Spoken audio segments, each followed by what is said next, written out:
Now let's define a function for solving problems. It's called tree search because it superimposes a search tree over the state space. Here's how it works. It starts off by initializing the frontier to be the path consisting of only the initial state. And then it goes into a loop in which it first checks to see do we still have anything left in the frontier. If not, we fail. There can be no solution. If we do have something, then we make a choice. And tree search is really a family of functions, not a single algorithm, which depends on how we make that choice. And we'll see some of the options later. We go ahead and make a choice of one of the paths on the frontier and remove that path from the frontier. We find the state which is at the end of the path, and if that state's a goal, then we're done. We found a path to the goal. Otherwise, we do what's called expanding that path.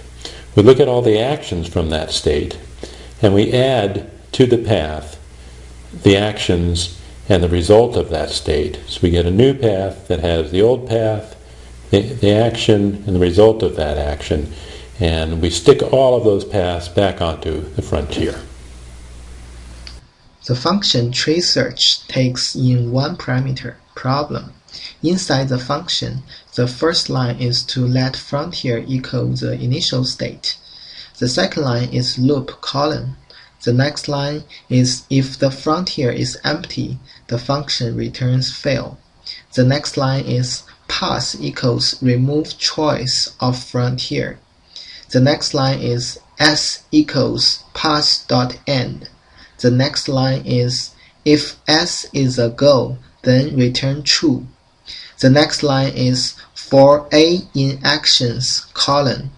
The next line is add action A to the path and add the result state of taking A to the frontier. Now tree search represents a whole family of algorithms. And where you get the family resemblance is that they're all looking at the frontier, popping items off, and looking to see if they're goal tests.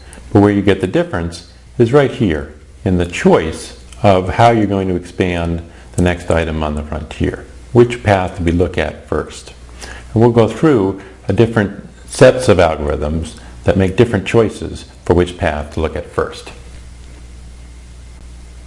The first algorithm I want to consider is called breadth first search.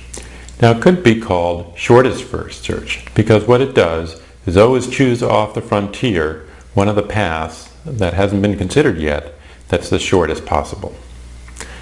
So how does it work? Well, we start off with the path of length 0 starting in the start state.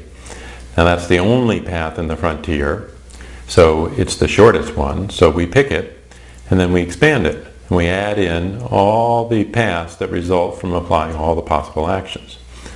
So now we've removed this path from the frontier, but we've added in 3 new paths. This one, and this one. The title of this page is Breadth First Search. It shows the same road network in Romania. First, the city Arad is circled and it is in the frontier. Then it is removed from the frontier and its 3 neighbors are added to the frontier. Now we're in a position where we have 3 paths on the frontier and we have to pick the shortest one. Now in this case, all 3 paths have the same length, length 1, so we break the tie at random or using some other technique. And let's suppose that in this case we choose this path from Arid to Sibiu. Now the question I want you to answer is, once we remove that from the frontier, what paths are we going to add next? So show me by checking off the cities that ends the paths, which paths are going to be added to the frontier. If we want to remove Sibiu, which is the neighbor of Arad, from the frontier in the next step, which cities should be added to the frontier?